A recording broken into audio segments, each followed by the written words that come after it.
sa mga natin dito si Adam sa harapan. Ayan, kapagaling na harapan natin dito. Hi, Adam! Ayan. At syempre lahat po tayo po tayong lahat. At sabay-sabay natin kantahan si Adam ng happy birthday. Okay, tayo po tayong lahat? Okay, let's stand up. And once again, let's sing a birthday song for Adam. And count of 3, 2, 1, sing! Happy birthday to you. Happy birthday, happy birthday.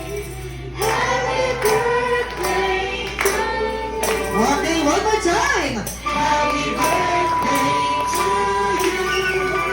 Happy birthday to you.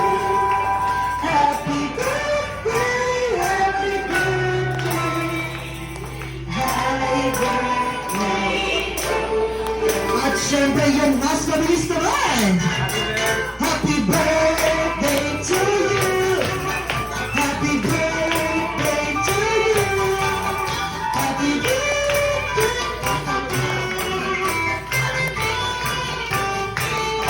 Ayan, thank you so much. At syempre, bago i-blow ni Adam ang kanyang birthday candle.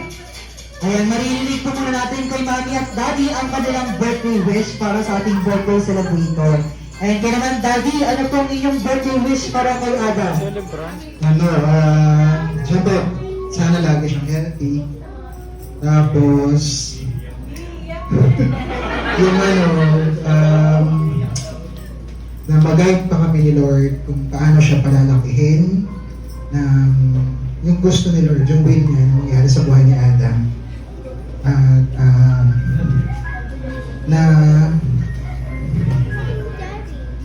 malayo siya sa anumang sakit or anything na hindi siya lalaki ng mais or basta lahat ng best na siguro probably that we can give Adam sa mundong ito. Kung ano yung guidance ni Lord sa amin, yun yung matupad para kay Adam. Ayan. Thank you so much, Daddy Sander. And like, syempre, ayan, dapat mas mahaba pa doon, Mami, ha? Ayan. So, ano pa ba, Mami? Ano ba yung birthday wish para kay Adam? Sana mag-guide ko siya na lumaki katulad ko.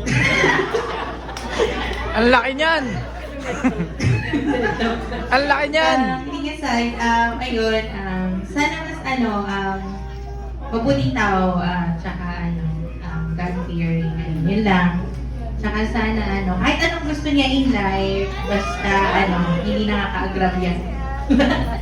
Ayan, thank you so much. So, baka ang hilingin ni Adam ay sasakyan agad. Okay, kaya naman. Okay, sa tulong ni Mami and Daddy, ayan sila na ang mag-blow ng candle para kay Adam. Kaya naman, in a count of 3, 2, 1,